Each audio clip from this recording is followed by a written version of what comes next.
എൻ്റെ എല്ലാ പ്രിയ കൂട്ടുകാർക്കും മിസ് ചാൻഡീസ് ഫുഡ് നോട്ട്സിൻ്റെ പുതിയൊരു എപ്പിസോഡിലേക്ക് വളരെ സ്നേഹപൂർവ്വം സ്വാഗതം. ഇന്ന് ഞാൻ വളരെ ഹെൽത്തി ആയിട്ടുള്ളൊരു സാലഡുമായിട്ടാണ് വന്നിരിക്കുന്നത്. അപ്പോൾ അതിനകത്ത് apple, different colours of capsicum, അതുപോലെ തന്നെ ക്യാരറ്റ്, പിന്നെ ലെറ്റസ്, പിന്നെ ഇതിനകത്ത് വേറെ അല്പം ചില സാധനങ്ങളൊക്കെ ചേർക്കാനുണ്ട്. അത് ഞാൻ വഴിയെ പറഞ്ഞുതരാം. ഒരു ഗ്രീൻ സാലഡാണ് ഇന്നത്തെ റെസിപ്പി. അപ്പം ഞാൻ അരിയുന്നത് കാണിക്കാം. ഞാനിത് ഇങ്ങനെ ചെയ്യും. അതിനുശേഷം ഇത് മിഡിലിൽ ഇങ്ങനെ ചെയ്യും. അപ്പോൾ അത് ഇങ്ങനെ കിട്ടും.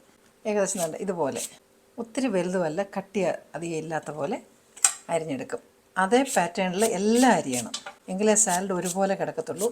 ഈ സാലഡ് ഭക്ഷണത്തിലൂടെ നിന്ന് മാത്രമല്ല, ഒരു ഡയറ്റ് സാലഡായിട്ടും കഴിക്കാൻ നല്ലതാണ്. ഇതെല്ലാം നല്ല ചെറിയ ചൂടുവെള്ളത്തിൽ കഴുകി ഞാൻ നേരത്തെ വെച്ചിരുന്നതാണ് കേട്ടോ. അതുകൊണ്ടാണ് ഞാൻ പ്രത്യേകം കഴുകുന്ന കാര്യം പറഞ്ഞില്ല. എല്ലാം കഴുകിയിട്ട് യൂസ് ചെയ്യാവൂ.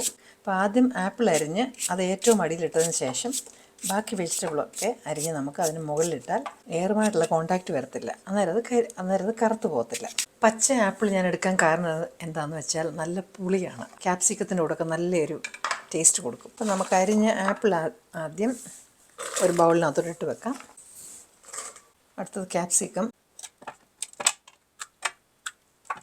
എല്ലാം നമ്മൾ ആ ഒരു ഏകദേശം ഒരു സിമിലർ സൈസ് മെയിൻറ്റെയിൻ ചെയ്യാനായിട്ടൊന്ന് ശ്രമിക്കണം, എങ്കിലേ സാലഡിനൊരു ഭംഗി ഉണ്ടാവുള്ളൂ കാണുമ്പോൾ. റെഡ് ക്യാപ്സിക്കം കവർ ചെയ്തങ്ങ് ഇട്ടേക്കണേ, അപ്പോൾ ആപ്പിൾ കറുത്ത് പോകാതിരിക്കും.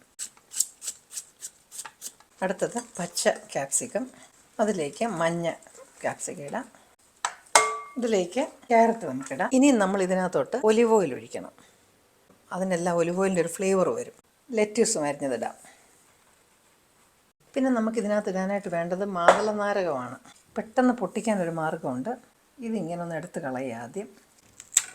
എന്നിട്ട് ഇതിൻ്റെ ഈ 4 കമ്പാർട്ട്മെൻറ്റ് കണ്ടോ, ഇത് കണ്ടോ, അതിലൂടെ ഇങ്ങനെ താഴോട്ടൊന്ന് വരയുക. അങ്ങനെ 4 ഭാഗം അങ്ങനെ വരയുക. എത്ര കമ്പാർട്ട്മെൻറ്റ്സ് പോലെ കാണുന്നുണ്ടോ അത്രയും. അതിനുശേഷം അതിങ്ങനെ എടുക്കുക. പക്ഷെ അത് പിളർത്തി മാറ്റരുത്.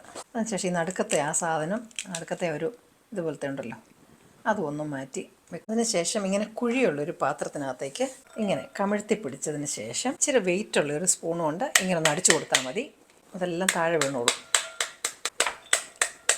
അപ്പോൾ കയ്യെ കറയാകാതെ നമുക്ക് എല്ലാം പൊളിച്ചെടുക്കാം. അപ്പോൾ ഇതങ്ങ് എടുത്ത് കളഞ്ഞാൽ നിങ്ങൾക്ക് പറഞ്ഞു തരാനായതുകൊണ്ട് അത്ര സമയം എടുത്താൽ, അല്ലെങ്കിൽ ഒരു 30 സെക്കൻഡ് മതി. ഇനി നമ്മളിപ്പം എടുത്ത അനാറും കൂടെ അങ്ങിടാം. അപ്പോൾ നമ്മൾ ഉടൻ തന്നെ എടുക്കാനാണെങ്കിൽ നമുക്ക് ഉടൻ തന്നെ നാരങ്ങാ നീരും എല്ലാം ചേർത്ത് വയ്ക്കാം. പക്ഷേ ഞാൻ കുറച്ച് കഴിഞ്ഞിട്ട് ചെയ്യുന്നതുകൊണ്ടാണ് ഇതിപ്പം ഒന്ന് അടച്ച് വെച്ച് കാണിക്കുന്നത്. നമുക്ക് ആവശ്യമുള്ളത് മാത്രം എടുത്ത് വെച്ചാൽ മതി. ബാക്കിയുള്ളത് നന്നായിട്ട് കവർ ചെയ്ത് മാറ്റി വയ്ക്കാം. അതിനകത്തേക്ക് കുറച്ച് നാരങ്ങാ നീരൊഴിച്ചു. അതുപോലെ തന്നെ ക്യുക്കമ്പറും, അത് വെള്ളമുള്ളത് കൊണ്ടാണ് ഞാൻ നേരത്തെ അരിഞ്ഞ് വെക്കാഞ്ഞത്. പിന്നെ 1 സ്പൂൺ കറുത്ത എള്ള, അത് നമുക്കൊന്ന് ചെറുതായിട്ടൊന്ന് ചൂടാക്കി വേണം ഇടാൻ. കുറച്ചുകൂടെ ക്രിസ്പി ആകും, അത്രയേ ഉള്ളൂ. അത് വറക്കുമൊന്നും വേണ്ട. 1 സ്പൂൺ വെളുത്ത എള്ളു. ഈ എള്ളെന്ന് പറയുന്ന സാധനം മുടിക്ക് ഏറ്റവും നല്ലതാണ് കേട്ടോ. സിങ്ക് ഒരുപാടുള്ളൊരു സാധനമാണ് എള്ള. മഗ്നീഷ്യം ഒരുപാടുള്ളൊരു സാധനമാണ് എള്ള. അല്പം ഉപ്പ് ചേർത്ത് പിന്നെ ഇത് നന്നായിട്ടൊന്ന് മിക്സ് ചെയ്തെടുത്താൽ നമ്മുടെ ഗ്രീൻ സാലഡ് റെഡിയാണ്. ഇത് മുടിക്ക് മാത്രമല്ല തടിക്കും നല്ലതാണ്, വെയിറ്റ് ലോസിനും. അപ്പോൾ എല്ലാവരും ഒന്ന് ട്രൈ ചെയ്ത് നോക്കണം. നിങ്ങൾ ചാനൽ ഇതുവരെ സബ്സ്ക്രൈബ് ചെയ്തില്ലെങ്കിൽ സബ്സ്ക്രൈബ് ചെയ്യാൻ മറക്കരുത്. സബ്സ്ക്രൈബ് ബട്ടൺ പ്രസ് ചെയ്തതിന് ശേഷം വരുന്ന ബെല്ലൈക്കൺ പ്രസ് ചെയ്ത് അതിൽ ഓൾ എന്നുള്ള ഓപ്ഷൻ സെലക്ട് ചെയ്താൽ ഞാനിടുന്ന എല്ലാ പുതിയ വീഡിയോസിൻ്റെയും നോട്ടിഫിക്കേഷൻസ് നിങ്ങൾക്ക് കിട്ടത്തുള്ളൂ.